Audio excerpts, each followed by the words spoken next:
Selamat sejahtera diucapkan kepada pelajar-pelajar pendidikan moral tingkatan 1.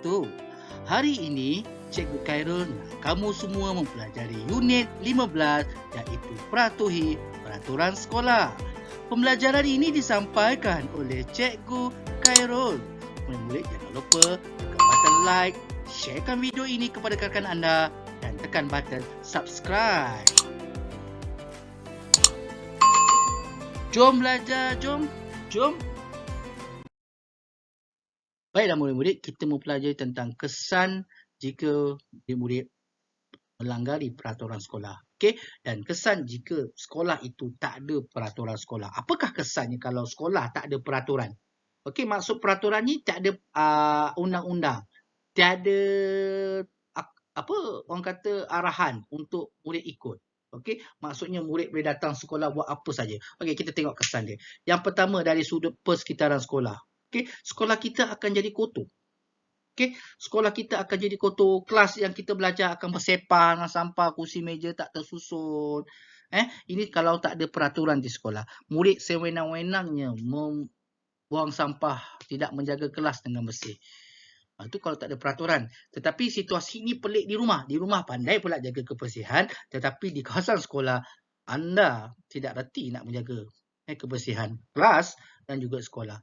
Kesian tukang cleaner sekolah, tukang pembersihan membersihkan kawasan sekolah. Penat mereka. Jasa mereka kamu tak hargai. Kemudian kesan jika kita tak ikut peraturan sekolah dari segi kesihatan. Warga sekolah akan menghidap penyakit kerana persekitaran yang kotor.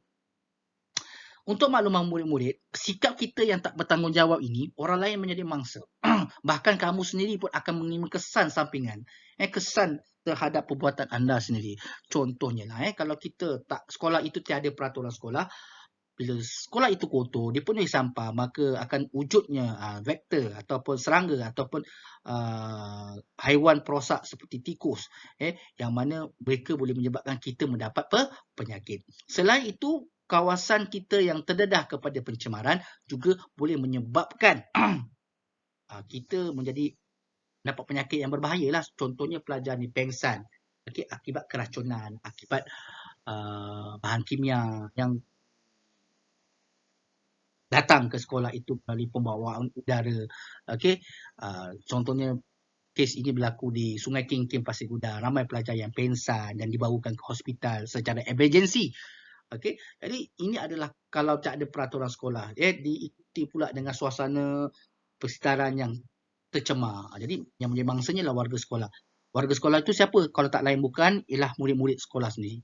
Ada juga cikgu yang menjadi mangsa akibat mendapat penyakit akibat suasana persekitaran yang kotor ini. Contohnya penyakit demam denggi dan sebagainya. Jadi jelas ini membuktikan bahawa kesan buruk kalau sekolah itu tiada peraturan sekolah. Dari segi keselamatan juga, pelajar-pelajar akan merasa tidak selamat. Ialah kamu tidak akan merasa selamat dengan senior kamu. Kamu akan rasa bimbang. Kerana dibuli, kerana tak ada penguatkuasaan undang-undang, tak ada peraturan sekolah tu tak ada, hukuman disiplin tu tak dikenakan. Jadi pelajar-pelajar ataupun senior-senior bebas nak buli, nak pukul, nak melakukan perbuatan tidak bermula kepada adik-adik tingkatan 1, tingkatan 2, tingkatan 3. Apa tak? Di sini menjadi kebimbangan juga kepada ibu bapa melihat anak-anaknya trauma untuk datang ke sekolah. Jadi bila murid-murid dah tahu peraturan sekolah itu diwujudkan, dibuat, maka menjadi tanggungjawab murid-murid untuk menjaga, mengikuti peraturan sekolah. Jika tidak, itulah kesan dia. Dan seterusnya kesan kalau tak ada peraturan sekolah. Apa kesan dia? Pembelajaran dari segi belajar di kelas. PDP tidak berkesan. Murid tak faham apa yang cikgu ajar. Murid yang nak belajar terganggu dengan sikap kawan-kawan murid yang main-main dalam kelas. Yang berbual. Cikgu nak mengajar tak boleh kawan kamu bercakap. Cikgu nak mengajar tak boleh kamu buat bising. Cikgu nak mengajar tak boleh. Tak boleh. Sebab ada murid melawan cakap cikgu. Sehingga menyebabkan pergaduhan. Sehingga menyebabkan pergaduhan. Tengok contoh. Baru-baru ni, sebelum-sebelum ni ada isu viral lah. Pelajar berkurang ajar dengan cikgu. Bergaduh dengan cikgu dalam kelas. Contoh lah ni contoh. Negara ni contoh negara luar lah. Contoh di luar. Pelajar bertindak kurang ajar dengan cikgu. Jadi cikgu dengan pelajar tu dan kes ini dibawa oleh polis lah. Yang mana pelajar ini salah.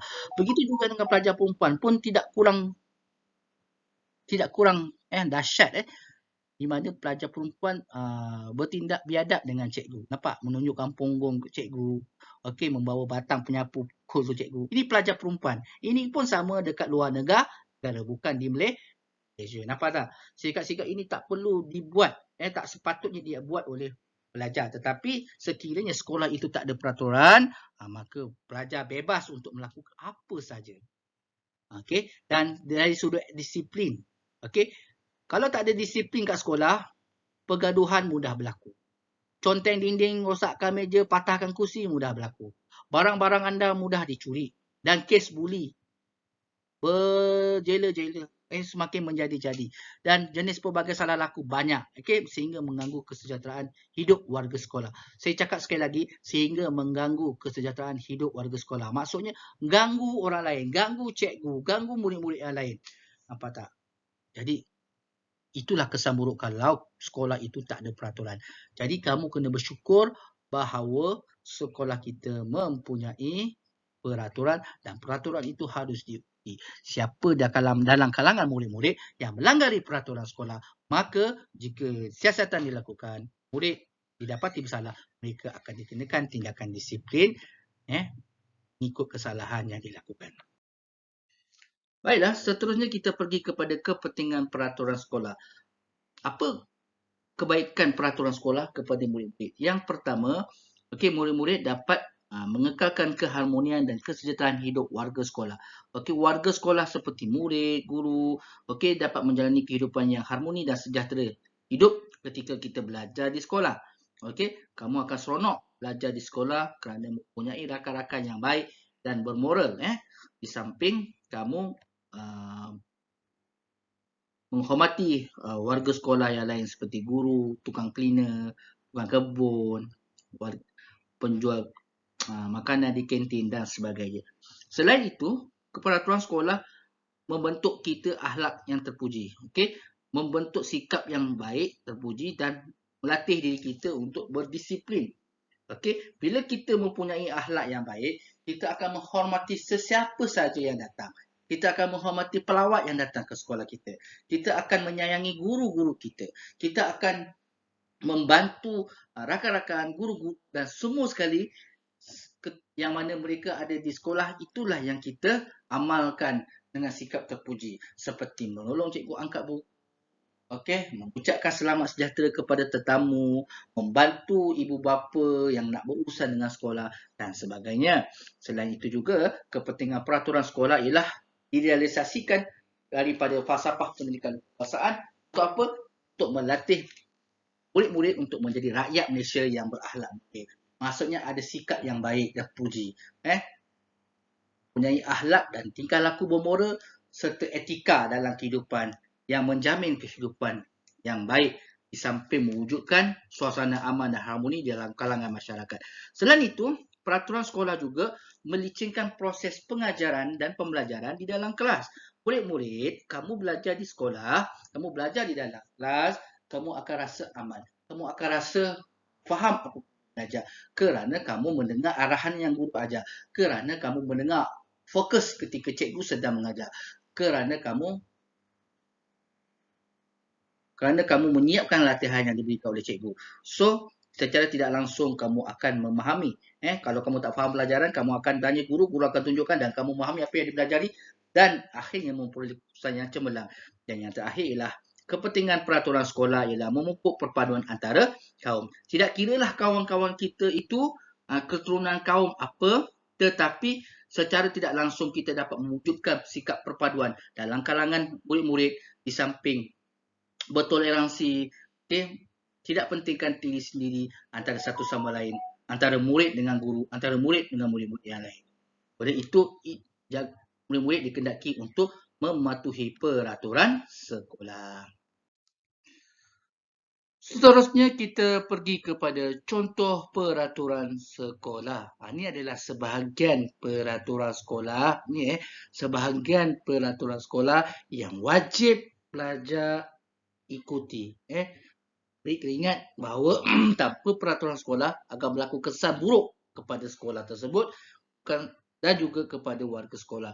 Jadi, cikgu tunjukkan contoh peraturan sekolah yang wajib cikgu ikuti. Ini adalah sebahagian contoh peraturan sekolah yang wajib murid ikuti. Okey, yang pertama, nak pergi sekolah mestilah berpakaian yang lengkap. Kemas. Penampilan awak agak kemas dan lengkap. Contohnya, bagaimana murid nak lengkap? Pakaian yang lengkap, kemas. Macam mana? Okey, bagi pelajar lelaki, baju mesti masuk dalam seluar. Tak kira lah pelajar baju sekolah ke, baju uniform ke, baju sukan ke, baju mesti tuck in. Tuck in supaya kelihatan kemas. Itu dinamakan sebagai murid sekolah. Yang kedua, baju sekolah dan semua baju mesti digosok. Jangan biarkan baju itu kelihatan berkedut. Awak basuh baju kemudian tak striker, tak iron baju. Jadi tak nampak kemas, tak nampak cantik, tak nampak smart lah. Begitu juga dengan pelajar perempuan. Mesti gosok baju.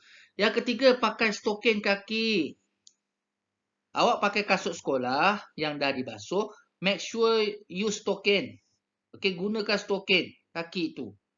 Biar barulah nampak pakaian awak serba-serbi lengkap. Dan mengenakan tali leher yang betul. Ini cikgu perhatikan murid-murid. Ada yang memakai tali leher terlalu panjang sangat, terlalu pendek sangat. Macam-macam fashion kamu boleh buat. Tali leher itu. Sebenarnya agak-agaklah panjang tali leher itu mengikut kesesuaian ketinggian badan kamu. Dan rambut. Pelajar perempuan kalau rambut panjang, pakailah pin, cepit kat tepi. Supaya tak berjuntai ke kepala. Menutupi muka awak. Cikgu tak nampak ni siapa ni siapa. Ni hantu ke? Kalau rambut awak panjang, tutup muka. Makcik cleaner pun takut tengok awak. Itu rambut pelajar perempuan. Tapi kalau pelajar lelaki, rambut mestilah pendek dan bersikat. Jangan rambut biarkan panjang dan tak dipotong. Jadi, itu adalah salah satu contoh penampilan pelajar yang kemas dan lengkap. Selain itu, murid kalau tak datang sekolah, mestilah serahkan surat daripada ibu bapa jika tak ada sekolah. Okey, ada dua perkara lah surat. Okey, yang pertama kalau murid-murid MC, dapat MC daripada doktor. Okey, ibu bapa awak pergi hantar awak ke klinik dan dapat surat MC daripada doktor. Hantar surat MC itu kepada guru tingkatan anda. Jangan nanti awak tak datang sekolah, esoknya datang sekolah, tak bagi surat. Cikgu tak tahu. Okey, bila cikgu tanya, diam, tak cakap apa-apa. Jadi, awak marah bila cikgu justifikasikannya sebagai ponteng. Ketidakhadiran tanpa sebab, awak marah. Awak kata sakit. Padahal awak tak bagi surat. Surat itulah menunjukkan bukti. Okey, awak tidak datang ke sekolah kerana sakit. Selain daripada FC sakit, kalau awak ada apa-apa masalah di rumah, okay, suruh ibu bapa tuliskan surat dan hantar kepada guru. Jika awak tidak hadir ke sekolah. Ini wajib. Yang menulis surat tidak hadir itu ibu bapa, bukannya pelajar. Ibu bapa yang menjaga anda di rumah. Jadi ibu bapa lah yang patut menulis surat, bukan pelajar yang menulis surat bagi kepada guru tingkatan. Yang ketiga, contoh peraturan sekolah yang pelajar wajib ikuti iaitu berada di sekolah selewat-lewatnya 10 minit sebelum waktu persekolahan. Okey, bukannya pergi sekolah, datang sekolah lewat. Setiap minggu, setiap hari muka yang sama kawan-kawan awak. Kalau ada lah. Setiap hari datang lewat. Tak kira lah lewat 1 minit ke 2 minit ke 3 minit, cikgu awak mungkin boleh maafkan. Tetapi kalau lewat 10 minit, 20 minit, 1 jam, macam mana tu? 1 jam lewat. Macam mana nak anggap kehadiran? Itu amat-amat tidak wajar lah datang lewat ke sekolah 1 jam. Okey, sepatutnya murid-murid datang ke sekolah awal. Kenapa nak kena datang sekolah awal? Okey, bila kamu datang ke sekolah awal, awak boleh baca buku. Okey, baca buku dan siapkan kerja sekolah yang kamu tak siap. Boleh berbincang dengan kawan-kawan. Kalau kawan-kawan datang awal ke sekolah, boleh bertanya guru-guru. Okey, yang penting apabila kamu datang ke sekolah awal, janganlah kamu membuat bising. Okey, di dalam dewan yang berdekatan dengan kelas-kelas PDP abang-abang awak, terutamanya di sesi pagi. Mereka nak belajar, mereka nak ambil PT3, mereka nak ambil SPM. Jangan ganggu buat bising. Okey, sentiasa hormat menghormati antara satu sama lain. Dan yang terakhir, contoh peraturan sekolah, iaitu sentiasa menghormati warga sekolah. Okey, selain kamu kena hormati murid-murid, kamu kena hormati guru. Itu memang wajiblah hormat guru. Selain menghormati guru, hormati tukang cleaner, tukang kebun, warga kantin sekolah dan sebagainya. Okey, jadi bagaimana kamu nak menghormati warga sekolah? Terutamanya ketika belajar. Okey, melibatkan anda dengan guru. Yang pertama, dengan nasihat guru. Okey, ikut peraturan sekolah, siapkan kerja sekolah, fokuskan apa yang cikgu ajar, jangan bercakap-cakap ketika guru sedang mengajar. Okey, ketika anda berbual dengan rakan-rakan anda, gunakanlah kata-kata yang sopan. Okey, kadang-kadang pergaduhan antara anda dengan rakan-rakan anda adalah disebabkan oleh main-main. Cakap. Main-main cakap. Mula-mula main-main. Lepas tu serius. Lepas tu gaduh. Itulah yang berlaku sepanjang masa. Okay? Setiap tahun akan ada peristiwa gaduh ataupun berkonflik hanya kerana main-main cakap saja. Jadi sebab itu cikgu nak awak menggunakan kata-kata yang sopan ketika bercakap dengan rakan-rakan pelajar. Dan yang paling mustahak, setiap perbuatan kita itu mestilah berhemah, bersopan santun. Tak kira lah dengan murid ataupun guru dan sebagainya. Okey, kerana itu adalah peraturan sekolah, sebahagian peraturan sekolah yang wajib kamu ikuti. Okey, seterusnya kita pergi jika murid-murid melanggar peraturan sekolah. Apa kesannya? Apa akibat dia? Akibat murid-murid melanggar peraturan sekolah yang cikgu nak terangkan di sini ialah murid-murid akan diminta untuk berjumpa dengan kaunselor untuk sesi kaunseling. Biasalah murid-murid pelajar yang bermasalah, dah kerap sangat buat masalah. Biasanya guru tingkatan, guru disiplin akan suruh awak berjumpa kepada kaunselor untuk sesi kaunseling. Di sini cikgu kaunselor dia akan membantu mengkaunselingkan murid-murid. Okey, jika ada murid-murid buat masalah, dia akan ditegur, dinasihatkan, diterangkan supaya sentiasa berubah untuk menjadi kebaikan. Kalau cikgu jadi pelajar ini, cikgu malu berjumpa kaunselor. Okey, cikgu malu. Tapi jangan fikir kalau seseorang murid berjumpa cikgu kaunselor adalah pelajar yang bermasalah. Tidak. Sebenarnya kalau pelajar yang mempunyai masalah sampai tak boleh belajar, mereka boleh berjumpa dengan kaunselor untuk minta khidmat nasihat. Tetapi kalau pelajar yang bermasalah, yang sering kali melanggar peraturan sekolah, melanggar disiplin sekolah, maka mereka sebelum dikenakan apa-apa tindakan, mereka dihantar ke khidmat kaunselor untuk dikaunselingkan supaya menjadi pelajar yang baik. Jika masih mengulang perkara yang sama dengan melanggar peraturan sekolah, barulah tindakan susulan, tindakan disiplin yang susulan daripada khidmat kaunselor untuk diberikan hukuman daripada unit disiplin.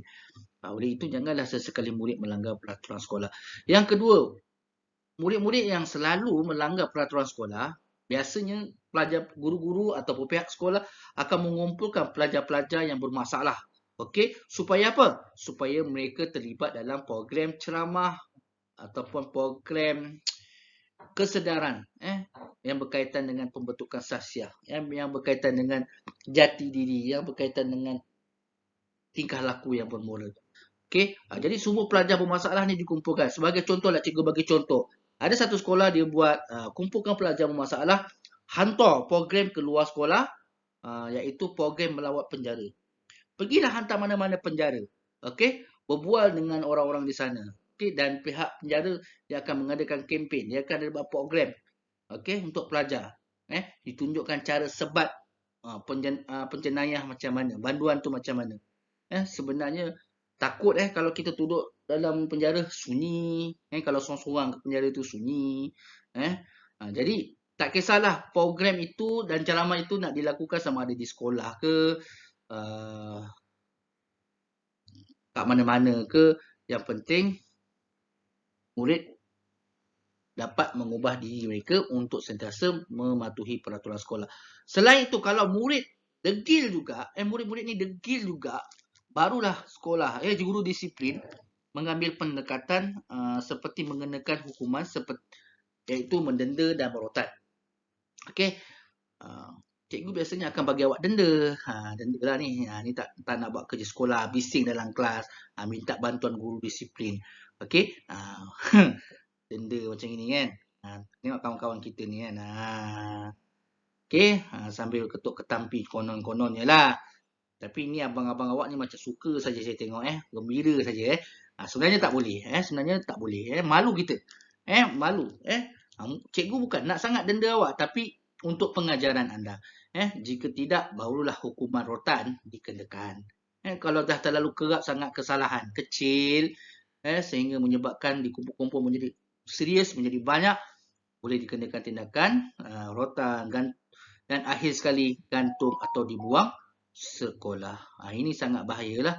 Gantung atau buang sekolah. Jadi murid-murid jangan sesekali kamu buat masalah. Okey. Tetapi kalau ada murid-murid buat juga masalah di sekolah, sampai kena gantung, sampai kena buang, yang kesan buruknya kepada murid-murid yang bermasalah lah. Tapi kebaikannya ialah kawan-kawan suka kerana pelajar yang bermasalah tak ada kat sekolah dan mereka boleh belajar dengan tenang dan aman tanpa diganggu oleh pelajar yang bermasalah di sekolah itu. Jadi tolonglah tolong perbaiki diri anda sekiranya anda tidak mahu mematuhi peraturan sekolah. Kita datang sekolah untuk belajar, kita bersekolah untuk pandai. Tak pandai pun tak apa. Saya tahu tak semua orang pandai. Bukan semua orang dilahirkan terus pandai, tidak. Dia kena belajar. Sampai habis SPM. Barulah awak buktikan. Awak kena buktikan. Awak belajar hingga berjaya. Selagi tak berjaya, selagi tu jangan putus asa. Okey, seterusnya kita pergi kepada mematuhi peraturan sekolah. Apa sebab kita mematuhi peraturan sekolah? Okey, apa sebab? Okey, yang pertama kita apa sebab mematuhi peraturan sekolah? Yang pertamanya sebabnya ialah untuk menghormati guru. Mematuhi peraturan sekolah dengan menghormati.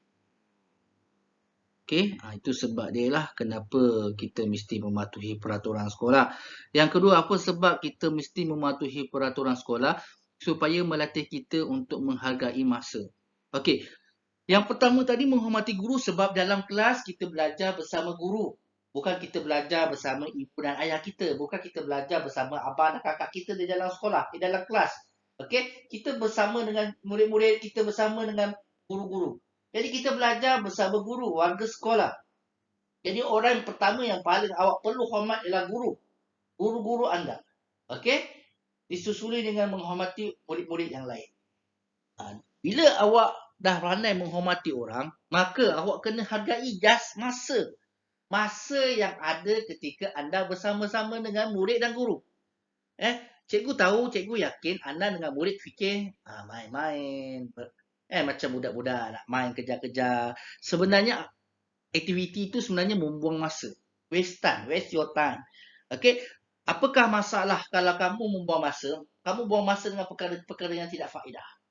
Sebaliknya kamu kena isi masa dengan belajar, membaca buku, okey? Jadi menghargai masa, setiap masa walaupun 1 saat sekalipun untuk anda belajar bersama guru, fokus apa yang cikgu ajar. Okey, pastikan benda yang awak tak faham dalam pelajaran, awak mesti tanya guru. Tak kisah waktu rehat, asal ada masa, cari cikgu awak itu. Cikgu, saya tak faham pelajaran ini. Tolong ajar saya, cikgu. Tapi kena tengok masa cikgu itulah. Kalau cikgu itu ada kelas dengan mengajar kelas lain, janganlah kacau. Okey, jika kamu berjumpa guru kamu itu ketika waktu rehat, dia pun waktu rehat, tengah rehat juga, bolehlah kamu menyatakan masalah. Apa masalah kamu? Masalah pembelajaran. Boleh minta cikgu tu tunjuk ajar dengan menghargai masa. Dan apa sebab kamu mematuhi peraturan sekolah? Supaya kamu ada hala tuju. Maksudnya di sini, kamu dilatih untuk mempunyai hala tuju yang berkesan. Mempunyai hala tuju yang betul nak ke sekolah. Ada di kalangan murid, pergi sekolah hanya nak jumpa kawan. Pergi sekolah hanya nak main-main. Pergi sekolah hanya nak happy-happy sebab mak dan ayah tak boleh marah saya di rumah. Itu adalah murid yang tidak mempunyai hala tuju yang tepat. Murid yang tak ada cita-cita, murid yang tak ada impian, murid yang fikir hanya keseronokan saja. Jika ini ada dalam kalangan murid, okey, sikap-sikap yang tidak berfaedah ini ada dalam kalangan murid, maka alangkah ruginya murid. Ruginya ibu bapa hantar awak ke sekolah. Menyesalnya mereka kerana melahirkan anda dan anda tidak membalas jasa ibu bapa anda dengan belajar bersungguh-sungguh. Awak hanya datang ke sekolah untuk bermain. Rugi mereka. Penat mereka bekerja siang dan malam mencari duit untuk membesarkan anda, tetapi anda membalas jasa mereka dengan belajar bermain-main. Jangan. Jangan sia-siakan harapan ibu bapa kita. Baik, apa kesannya kalau kita mematuhi peraturan sekolah? Ini sebahagian sebab dan kesan. Yang pertama, kalau kita belajar bersungguh-sungguh dan secara tak langsung kita mendapat keputusan yang cemerlang, okey, automatik nama baik keluarga kita terjaga. Nama baik kita pun okey, dijaga, apatah lagi nama baik keluarga kita terjaga. Awak dapat keputusan cemerlang, siapa tak bangga? Ibu bapa awak bangga, cikgu lagilah bangga sebab dapat mengajar kamu kan. Ibu bapa awak orang pertama yang paling bangga sekali sebab mempunyai anak yang rajin belajar walaupun tak pandai dan akhirnya mendapat keputusan yang cemerlang. Okey, kemudian kalau kita mematuhi peraturan sekolah, kesannya semua orang akan hormati kita. Kita ni akan dihormati orang lain. Bukan jiran saja yang hormati kita. Masyarakat lain pun hormat kita. Sebab kenal kita ni adalah pelajar yang terbaik, pelajar yang cemerlang, sentiasa menjadi tunjuk ajar kepada murid-murid yang lain. Nampak tak? Dan yang terakhir, contoh yang terakhir, kesan mematuhi peraturan sekolah ialah kita mesti ada rasa gembira dan bangga. Aku bersekolah di sekolah. Apa nama sekolah awak? Aku gembira bersekolah di sini. Aku gembira kerana mempunyai kawan-kawan yang baik. Aku gembira kerana cikgu-cikgu aku prihatin terhadap masalah aku. Aku gembira kerana aku dapat menguasai pelajaran dengan baik dan tidak akan mudah putus asa kalau gagal dalam peperiksaan. Okey? Jadi sikap-sikap inilah yang melatih anda untuk menjadi pelajar yang cemerlang, pelajar yang bagus. Murid, tak rugi murid kalau awak belajar bersungguh-sungguh dapat A semua, tak rugi. Mana ada rugi? Yang ruginya kalau awak pergi sekolah tak belajar main-main kemudian dapat keputusan yang tak cemerlang. Gagal dalam peperiksaan. Kemudian awak nak kerja, susah. Tak dapat nak kerja macam orang lain. Orang lain boleh kerja lawyer, boleh kerja accountant, engineer. Awak nak kerja accountant pun tak dapat. Nak kerja lawyer pun tak dapat. Sebab tak ada kelayakan. Sebab awak gagal dalam peperiksaan. Jadi nak sambung belajar, sebelum tu nak sambung belajar selepas SPM pun tak boleh. Jadi apa lagi yang awak ada? Hanya awak menjejaskan masa depan awak. Kalau awak main-main dan tak nak ikut peraturan sekolah. Oleh itu, cikgu tegur murid-murid supaya mematuhi peraturan sekolah, belajar bersungguh-sungguh supaya mendapat keputusan yang cemerlang. Bukan belajar untuk cikgu, tetapi belajar untuk memajukan diri sendiri. Yang tumpang gembira ialah sudah semestinya lah guru dan ibu bapa anda. Kerana ibu bapa anda banyak berkorban kepada anda. Kerana guru-guru anda banyak berkorban menghabiskan masa menghadap anda, melayan kerana anda, untuk pastikan anda berjaya dalam pelajaran. Baik, seterusnya ialah ikrar murid-murid lah untuk mengekalkan keharmonian sekolah. Okey, contohnya mematuhi peraturan sekolah, libatkan diri dalam program yang diadakan. Okey, bila sebut libatkan diri dalam program ataupun kempen, kebiasaannya ialah aktiviti perjumpaan co-curriculum. Okey, murid-murid, awak adalah murid-murid cikgu. Tak kisah sekolah mana pun, mesti murid-murid ikuti perjumpaan co-curriculum. Kenapa? Selain ia membantu awak mempelajari ilmu yang baru selain di luar bilik darjah, ilmu yang baru di luar bilik darjah, anda kena aktifkan dalam co-curriculum dengan menghadiri aktiviti co-curriculum. Ini membantu anda untuk meningkatkan markah PJSK di samping memperoleh ilmu-ilmu baru dalam aktiviti tersebut. Okey, kalau nak masuk universiti pun selepas SPM, markah CGPA anda untuk PJSK mestilah A sekurang-kurangnya B. CDE susahlah nak masuk mana-mana universiti. Nampak tak? Jika anda tak aktif, you pun tak ambil. Universiti pun tak. Kita. Sekarang kolej-kolej swasta banyak, tapi orang-orang gaya yang banyak. Kita ni tak banyak duit. Memang ayah kita tak ada banyak duit untuk support kita belajar selepas SPM. Jadi, Awaklah kena berusaha untuk memastikan diri awak cemerlang, bukan dalam akademik tetapi dalam bidang co-curriculum juga. Okey, yang ketiga, memberikan nasihat kepada sahabat yang terlibat dalam salah laku supaya berubah sikap. Janganlah awak bagi nasihat yang tidak benar kepada rakan-rakan anda. Kebanyakan murid-murid menjadi batu api kepada kawan-kawan dia supaya sentiasa mengekalkan melakukan perbuatan yang tidak bermoral. Jangan. Okey, apa yang perlu murid buat ialah menegur rakan. Kalau murid itu ponteng kelas, tegurlah, janganlah ponteng kelas. Awak ponteng kelas, lepas tu suruh saya backup awak pula. Saya tak nak backup awak. You ponteng kelas, kalau you kena tangkap, you tanggung. Jangan suruh saya backup you. Nampak tak? Sebab awak terlibat. Kalau kita tolong kawan kita, kita berbohong dengan cikgu-cikgu kita, maka kita sebenarnya terlibat dalam kesalahan ini. Kesalahan iaitu menipu guru. Jangan. Boleh dia tegur. Janganlah ponteng kelas. Janganlah curi duit kawan. Janganlah menipu. Cakap jujur. Cakap jujur dengan cikgu. Cakap jujur dengan rakan-rakan. Kalau tak belajar, kalau tak buat kerja, cakap tak buat kerja. Kalau meniru kerja rumah, cakap meniru kerja rumah, cakap tak faham. Bila tak faham, jumpa cikgu, tanya cikgu. Tanya kawan-kawan. Bagi nasihat. Tetapi ketika kita nak bagi nasihat, mestilah menggunakan perkataan ataupun bahasa yang baik. Sebab kawan itu dia ada perasaan. Awak pun ada perasaan kalau orang bagi nasihat tapi marah-marah sini-sini. Siapa tak marah kan? Yelah, siapa tak marah. Tapi dari sudut positifnya, awak kena terimalah nasihat orang. Kadang-kadang cakap sekali tak makan, 2 kali tak nak dengar, 3 kali tak nak dengar, 10 kali tak dengar. Agaknya nak cikgu awak, rotan awak, tapiku awak, baru nak dengar. Contohlah, contoh ada juga murid-murid yang macam ni, datang sekolah nak main-main je kan. Jadi jangan, sebagai seorang kawan, nasihatkan dia. Kalau tak nak dengar nasihatkan dia, telefon mak ayah dia beritahu, anak makcik ni selalu je lawan cakap cikgu. Lepas tu tak nak masuk kelas cikgu yang lain. Waktu PJK ponteng, waktu kelas cikgu sains, sembunyi kat belakang kantin. Contoh, beritahu kat guru, beritahu kat ibu bapa. Tahulah mereka, guru anda dan ibu bapa anda melaksanakan tanggungjawab untuk menyedarkan kawan-kawan anda, supaya mereka menjadi insaf untuk melakukan perkara yang jahat dan akan sentiasa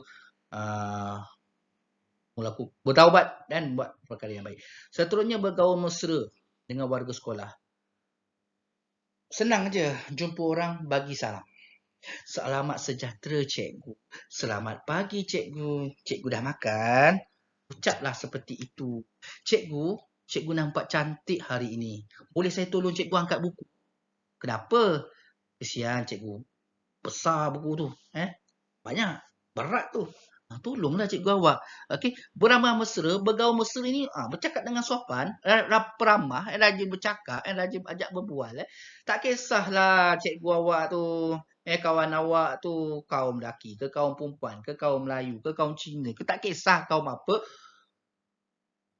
Beramah mesra, bergaul mesra.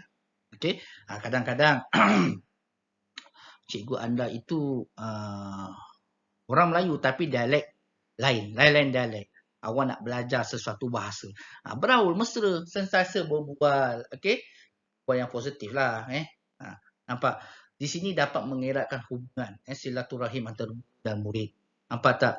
Dapat mengenali kaum, budaya, tradisi. Contohnya cara percakapan, dialek percakapan. Cikgu pun akan belajar sesuatu yang baru daripada murid. Contoh perkataan bahasa Inggeris, perkataan bahasa Cina, bahasa Tamil, bahasa Mandarin, bahasa Iban, bahasa Murut, bahasa apa-apalah, bahasa apa-apa. Cikgu akan belajar sesuatu yang baru dan kamu pun akan belajar something yang baru. Nampak tak? Di situ wujudnya ikatan mesra antara kasih sayang seorang guru kepada murid. Antara kepercayaan murid kepada, bukan meluangkan perasaan. Bukan meluangkan perasaan. Bukan itu. Sebab kita nak bergaul mesra, sebab nak wujudkan kemesraan antara guru dengan murid. Lebih-lebih lagi nak belajar. Belajarlah something daripada anda untuk menguasai pelajaran. Dan yang terakhir ialah murid mesti bersopan santun. Jaga percakapan. Bertutur ni maksudnya percakapan. Bersopan santun ketika bercakap. Janganlah cakap dengan nada yang tinggi seolah-olah kurang ajar dengan guru anda.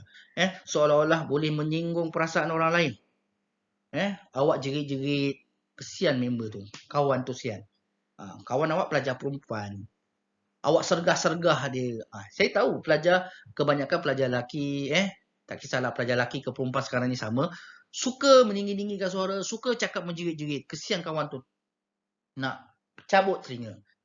Dapat pelajar perempuan yang sopan santun terkejut, terkejut dengan bahasa yang digunakan, kemudian menangis.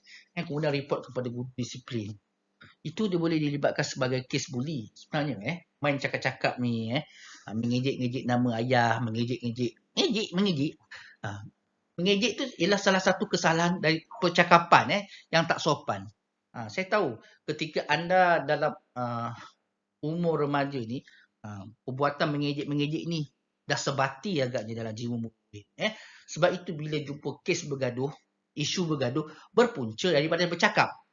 Bermain cakap-cakap. Main cakap-cakap ni mengejek sana, mengejek sini. Awak boleh sabar lagi. Lama-lama tak boleh sabar, terus bergaduh. Jadi itu adalah punca segala-galanya. Apa puncanya? Tak bersopan ketika bercakap. Kalau awak bersopan ketika bercakap, tak adalah berlaku pergaduhan, dendam dan sebagainya. Okey? Jadi Cikgu Khairul minta tolong jaga percakapan. Supaya semua orang dapat menghormati antara satu sama lain. Baiklah, kita pergi kepada pembelajaran terakhir iaitu menjawab latihan penilaian. Apakah jawapan daripada persoalan yang kita nak jawab menerusi latihan yang terdapat di dalam buku teks anda? Okey, awak boleh tengok buku teks anda lah. Okey, cari dalam muka surat 100 gitu. Tengok, ada latihan penilaian. Baik, jawab soalan di bawah. Ketika perhimpunan rasmi diadakan, semua murid tekun mendengar pesanan pengetua. Okey, bagaimanapun Haikal dan Zimeng telah ditegur oleh rakannya sekelas mereka. Rakan sekelas mereka bernama Chandran. Okey, kerana berbual sehingga menyebabkan tidak dapat mendengar pesanan pengetua yang jelas. Okey, baik. Yang pertama, untuk menjawab soalan struktur seperti ini, murid-murid, kamu kena tahu apa tajuk ataupun apa isu yang terdapat dalam petikan atau gambar atau raja atau instrumen isu yang nak diberikan. Kali ini instrumen soalan dalam bentuk petikan, gambaran isunya apa. So kita kena highlightkan lah, apa isunya di sini. Yang pertama, Haikal Zimeng telah ditegur oleh kawan. Kenapa? Kerana buat bising sehingga menyebabkan orang lain atau murid lain tidak dapat mendengar pesanan yang disampaikan oleh pengetua dengan jelas. Bila murid-murid tak dapat dengar apa yang disampaikan oleh pengetua ataupun guru-guru lain, maka murid-murid tersebut tidak tahu mesej yang penting, maka murid-murid tidak dapat melaksanakan apa yang disuruh oleh guru ketika yang telah disampaikan ketika di waktu perhimpunan itu. Okey, soalan nombor 1A. Wajarkah Chandran menegur rakannya? Berikan alasan anda. Okey, biasanya untuk soalan seperti ini, murid hanya jawab apa yang murid tahu. Kenapa cikgu cakap macam gitu? Kerana awak tak mengkaji soalan. Kerana awak tak faham apa soalan tanya. Awak terus tulis satu jawapan saja. Wajar. Wajar tak wajar? Wajar. Contoh, tak wajar. Itu je. Uraian tak ada. Sebab apa? Sebab awak tak fahami kehendak soalan. Untuk menjawab soalan ini, kena fahami kehendak soalan. Yang pertama, highlightkan apa soalan nak. Okey? Ada. Jadi, wajarkah? Gariskan perkataan wajarkah. Okey, apa yang wajar? Chandran menegur isu rakannya. Chandran tu isu lah. Isu apa? Isu positif. Iaitu Chandran tegur kawannya. Okey, soalannya wajar ke tak wajar? Okey, highlightkan wajar. Perkataan wajar tu awak tolong highlightkan. Okey, tolong gariskan. Okey, tulis kat atas dia K1 lah. Okey, K1 ni bermaksud kehendak soalan yang pertama. Okey, kemudian gariskan perkataan alasan anda, tuliskan sebelahnya K2. Cikgu, kenapa cikgu nak tonteng K1, K2? K1 bermaksud kehendak soalan yang pertama, K2 bermaksud kehendak soalan yang kedua. Okey, jadi ada dua kehendak soalan dalam satu soalan. Faham tak? Dua soalan dalam satu soalan kecil. Okey, 1A, satu soalan kecil. Wajar tak wajar? Okey, wajar kalau kita jumpa isu positif jadi wajar lah. Wajar kalau kita jumpa isu negatif jadi tak wajar. So jawapan dia apa nombor 1? Okey, jawapan dia ialah wajar kerana murid-murid tidak boleh mau fokus kepada apa yang pengetua sampaikan. Ataupun wajar kerana murid-murid lain tidak boleh mendengar amanat pengetua ketika perhimpunan. Wajar kerana murid-murid tidak dapat mencatat apa yang disampaikan oleh tuan pengetua tersebut ketika waktu perhimpunan. Nampak tak? Itu cara kita jawab. Okey. Yang kedua, 1B, apakah akibat daripada perbuatan Haikal? Gariskan perkataan akibat. Okey. Isunya apa? Perbuatan Haikal dan si Meng yang berbual semasa pengetua memberikan penjelasan. Okey, adakah isu perbuatan Haikal dan Zimeng ini berbual ketika perhimpunan ni positif atau negatif? Isu negatif. Okey. Jadi akibatnya apa maksudnya? Kesan. So kita bagikan kesan. Bagilah kesan. Okey, kalau jumpa jawapan dalam bentuk garis macam ini, okay, dalam jawapan soalan moral cikgu nak latih. Kalau jumpa jawapan macam ini, tolong jawab dalam bentuk ayat yang lengkap. Tolong jawab dalam bentuk ayat yang lengkap, bukan jawab dalam bentuk point. Nombor 1 apa jawapannya? Nombor 2 apa? Tidak boleh. Walaupun jawapan awak itu betul, tetapi kalau ikut format penandaan, kalau jawapan garis panjang macam ni, awak kena buat ayat yang lengkap lah. Murid tidak dapat melaksanakan apa yang diarahkan oleh pengetua sekolah. Tindakan Haikal dan Zimeng menyebabkan gangguan kepada murid-murid dan pengetua ketika berucap di hadapan. Maksudnya, perbuatan Haikal itu mengganggu murid untuk mendengar dan mencatat apa yang disampaikan oleh pengetua, dan pengetua mengganggu pengetua. Bagaimana? Pengetua terpaksa mengulang semula apa yang diucapkan ketika perhimpunan. Nampak tak? Saya lagi memastikan semua murid dapat mendengar dengan baik, memahami apa yang disampaikan. Jadi itu adalah akibatnya lah, kesannya, menyusahkan orang lain. Kalau cikgu saya tak faham lah cikgu, apa nak bagi jawapan? Murid murid-murid lain tidak dapat menyusahkan murid-murid lain kerana tidak boleh mendengar apa yang itu boleh. Ada yang jawapan yang seakan-akan sama, cikgu terima jawapan. Jadi jawapan itu benar, logik, tidak menyalahi etika dan moral lah, dan peraturan undang-undang negara. Cikgu terima. Jadi yang penting jawapannya ada logik, ada. Tak kisah kamu nak jawab apa, yang penting ada kaitan lah dengan soalan yang ditanya. Soalan 1C. Nyatakan 3 peraturan. Dia minta 3 peraturan. Gariskan perkataan 3 peraturan yang patut diamalkan apa? Murid semasa perhimpunan. Okey, baik. Gariskan perkataan murid ataupun bulatkan perkataan murid. Okey. 3 peraturan. Dia nak 3 je kan? Kedak soalan yang pertama. Okey, 1, 3. So, tulislah ataupun gariskan di sini. Murid ni kita tuliskan W. Okey. W ni watak. Okey, kita tengok bagaimana jawapan dia. Jawapan nombor 1C. Dia suruh kita nyatakan. Bila kita suruh nyatakan 3, kamu kena nyatakanlah. Yang pertama apa, yang kedua apa. Tapi buat dalam bentuk ayat. Sepatutnya jawapan macam ini betul, tetapi boleh barangkali dianggap sebagai salah kerana tidak membuat jawapan dalam bentuk ayat. Sepatutnya soalan pendidikan moral untuk seorang struktur, kalau jawapan nyatakan, dia ada 1 kat sini, dia ada 2 kat sini. Bergantung kepada cikgu. Kalau cikgu tak terima jawapan anda pun, walaupun betul pun, itu adalah cikgu anda. Yang cikgu lah, itu cikgu. Mengikut kehendak soalan. Sekarang kita murid jawab ikut kehendak soalan. Jadi jawapan ini betul. Cuma yang menjadi permasalahan ke sini tiada watak. Okey, tulislah watak. Okey, nyatakan 3 peraturan. Sepatutnya letak watak. Nombor 1 ayatnya macam mana? Murid perlu mendengar pesanan guru ketika waktu perhimpunan. Tik. Sambung ayat. Sambung. Buat ayat sambung kat sebelah. Murid perlu mencatat apa yang diucapkan oleh guru. Dan murid-murid juga perlu melaksanakan arahan apa yang diberikan guru selepas waktu perhimpunan. Letakkan watak dan buat ayat yang lengkap. Okey, jawapan ini betul, cuma cara jawabnya salah. Okey, cara jawabnya salah. Yang pertama, kenapa salah? Tak letak watak. Yang kedua, kenapa salah? Kenapa tak diterima? Kerana tidak dijawab secara ayat seperti dalam soalan nombor 1A atau 1B. Kena buat ayat. Okey, baik, kita tengok soalan nombor 2. Berapa orang murid tingkatan 1 benar setelah ditangkap oleh guru disiplin kerana perbuatan membuli? Terangkan kesan. Okey. Kesan akan diterima oleh murid yang melakukan perbuatan membuli. Apakah kesan dia? Okey, gariskan kesan. Okey, apakah jawapan dia? Kita tengok. Menjelaskan nama baik diri. Okey, setiap perilaku murid yang membuli akan dibenci oleh murid. Ini contoh yang pertama lah. Okey, contoh yang pertama. Ini contoh jawapan yang kedua. Ini saya buat jawapan point ni sebab saya nak bagi contoh lebih. Nombor 2, menjejaskan masa hadapan murid yang membuli. Dia nak kesan kepada yang buli lah. Okey, murid tidak dapat memperoleh pekerjaannya akibat sikap negatif yang terdapat dalam diri murid sehingga dewasa. Kalau sikap kamu yang negatif itu kamu amalkan sehingga ke dewasa, kamu tak akan dapat pekerjaan yang kamu idamkan. Okey, jadi masa depan kamu akan musnah. Nampak tak? Okey, jadi ini adalah contoh cara kita jawab. Soalan nombor 2B, cadangkan 2 cara anda untuk membantu pihak sekolah memantapkan disiplin. Apa cara yang perlu awak buat? Apa langkah yang perlu awak buat? Okey, jawapan dia ialah ni cadangkanlah 2 perkara. Sepatutnya buat dalam bentuk ayat. Okey, tapi cikgu bagi contoh.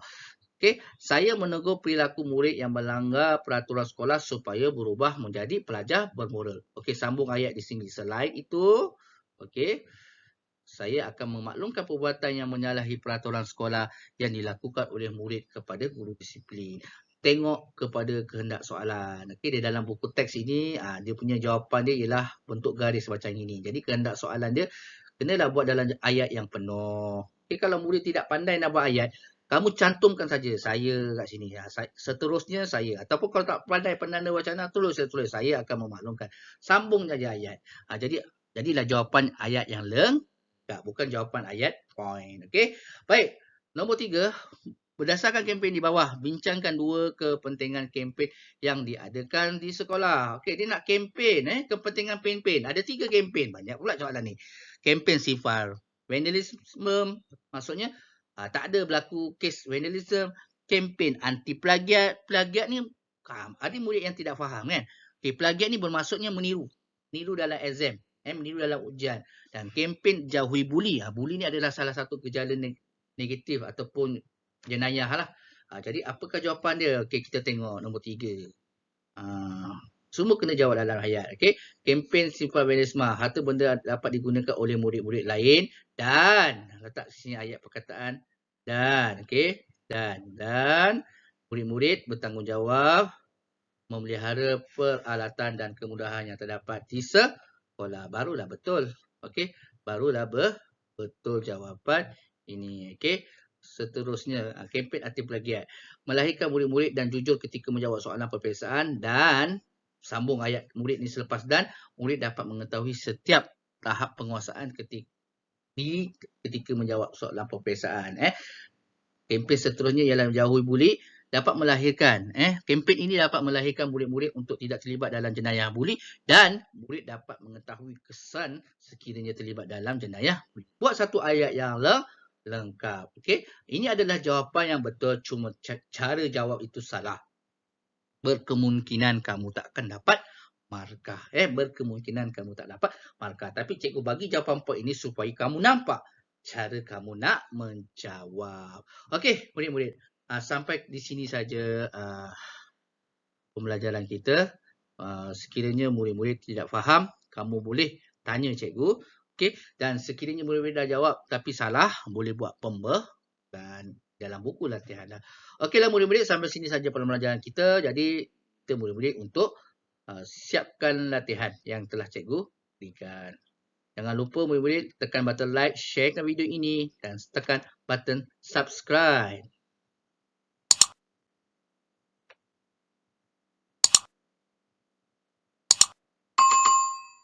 Sekian saja daripada cikgu. Terima kasih.